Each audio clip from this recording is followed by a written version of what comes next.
Hello, aujourd'hui on se retrouve dans une nouvelle vidéo sur histoire de mode, histoire de créateur, mais plus particulièrement une histoire de marque, car aujourd'hui on se renseignera plus sur la marque de fast fashion Mongo. Je me suis dit pourquoi pas élargir également ce format de vidéo sur les marques de fast fashion où on chope le plus souvent nos vêtements comparé aux grands créateurs. Ne pas non plus se cantonner juste aux grands créateurs de mode du monde de luxe, mais également se renseigner sur les marques de fast fashion comme Mongo, H&M, Zara.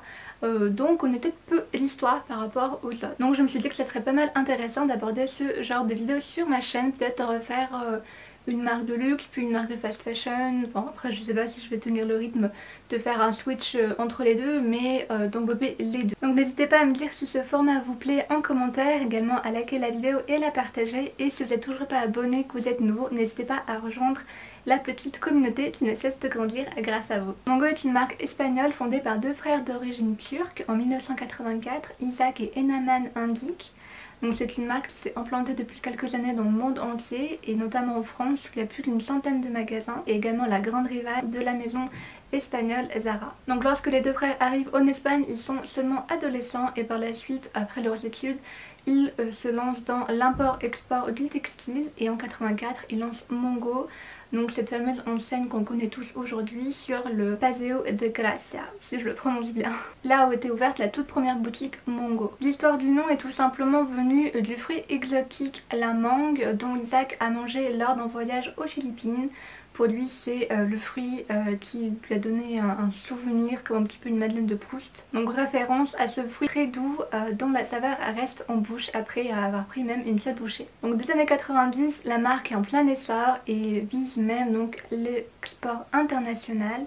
Et elle lance même en 95 son tout premier site web, mais évidemment le premier site marchand où on pouvait directement acheter les vêtements est lancé en 2000. Donc tellement que son essor est en pleine croissance, dès 98 elle est carrément derrière l'enseigne Zara en deuxième position sur le marché mondial. Même que 20 ans plus tard, la marque est toujours dans l'essor économique donc du marché mondial avec le géant Inditex, donc le grand distributeur d'import-export de mode, revendique plus de 2200 boutiques à travers 110 pays dans le monde et dont le chiffre d'affaires datant de 2019 était de 2,374 milliards d'euros je crois, si je me trompe pas. Évidemment par la suite s'ensuit les exportations du textile donc à l'autre bout du monde, donc c'est pour ça que désormais certaines pièces on peut marquer, voire marquer dessus que c'était créé au Portugal, au Bangladesh, en Inde, également en Turquie. Le marché espagnol représente seulement 23% aujourd'hui.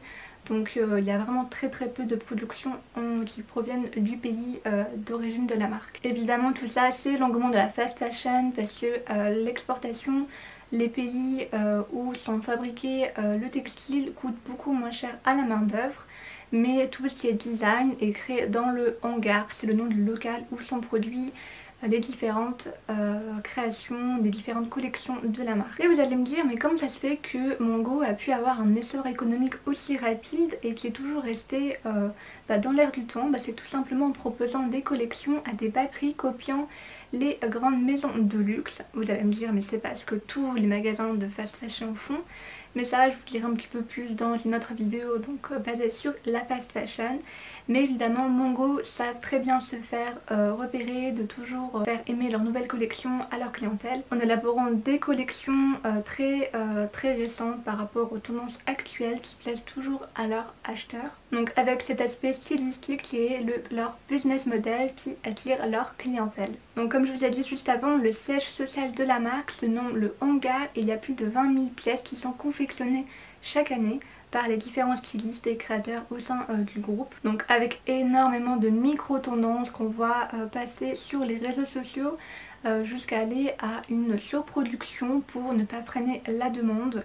Donc c'est un petit peu le cercle vicieux de la fast fashion, mais c'est pour cela que ça fonctionne toujours autant parce qu'il y a de la demande. Mais quand on parle de la demande, évidemment de la progression des réseaux sociaux de nos jours, on voit que Mongo a su quand même écouter sa clientèle en créant par exemple avec le mouvement du body positive une ligne plus size qui se nomme Violetta et ils essaient, on va dire entre guillemets, sans parler du greenwashing, un petit peu la fausse publicité, mais tout ça c'est vraiment un long sujet à débattre. Ils font également des collections capsules, donc des capsules éphémères pour montrer bonne conscience qu'ils sont dans le développement durable et qu'ils essayent de faire quelque chose de bien, un mouvement sain pour la planète, toujours en écoutant la demande de leurs clients. Donc leur communication est assez affûtée à travers les réseaux sociaux à différentes échelles, donc ils ont travaillé avec de nombreux blogueurs, des influenceurs et contrairement à Zara, leur grand rival, ils ne se vantent pas de ne pas faire de publicité, même le contraire.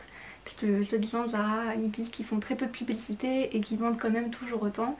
On va dire de ce qui est un petit peu les deux rivaux quoi. Et donc le point fort de la marque Mongo, ce sont ces égéries qui ont plus tendance à porter évidemment des marques de créateurs, de grands couturiers comparés à la fast fashion made in China. Donc ils attirent à leur potentielle clientèle avec les célébrités comme des mannequins comme Kate Moss ou encore avec des actrices comme par exemple Penelope Cruz ou encore Scarlett Johansson et même avec des sportifs comme Zinedine Zidane pour la ligne pour hommes, car oui, Mongo a une ligne pour hommes qui est un peu oubliée. Donc la ligne pour hommes depuis 2008 se nomme H.O by Mongo, mais elle a changé de nom en 2014 pour devenir Mongo by Men, quelque chose de plus simple. Évidemment c'est toujours pour attirer une plus grande clientèle, plus jeune et du coup masculine en plus de la clientèle féminine.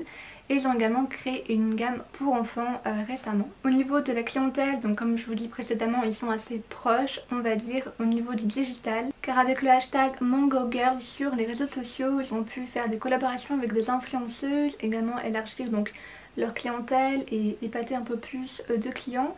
Et c'est ce qui marche vraiment parce que les gens sont vraiment très connectés de nos jours, surtout la jeune génération. Et principalement les blogueurs, comme par exemple la dernière campagne en vogue, c'était en 2019 avec la blogueuse Leandra Medin, qui est la fondatrice du blog The Man Repeller. Donc pour finir sur un petit point mode vintage seconde main, vu que la marque a été fondée dans les années 80, évidemment on peut trouver du fast fashion en seconde main, donc des pièces assez anciennes des années 80-90. Mais c'est un petit peu plus difficile à trouver, il faut bien vérifier l'étiquette si c'est un authentique.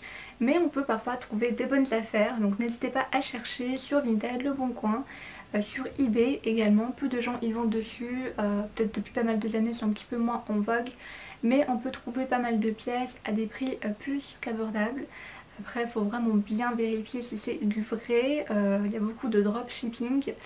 Il faut faire assez attention, donc des gens qui achètent sur AliExpress et qui revendent à prix fort. Mais on peut dire que dans la fast fashion il y a également du vintage, donc n'hésitez pas à regarder ceci sur les sites web. Voilà, j'espère que cette vidéo vous a plu. Évidemment sur les histoires de marques de fast fashion il y aura peut-être moins de choses à dire que sur les marques de grandes enseignes, de grands créateurs. Mais je me suis dit pourquoi pas en faire quelques-unes, peut-être pas sur toutes, ça dépend de ce qu'il y a à dire. Donc n'hésitez pas à me dire si ce contenu vous plaît, si vous voulez voir que je fasse une autre vidéo sur une autre marque de fast fashion. J'avais pensé à ASOS, parce que ASOS c'est quand même assez récent, c'est même plus récent que Mongo, mais il y aura peut-être pas mal de choses à dire là-dessus. En tout cas on se retrouve très bientôt sur ma chaîne pour d'autres vidéos mode, histoire de mode, de créateurs et de photographes. A bientôt, bye.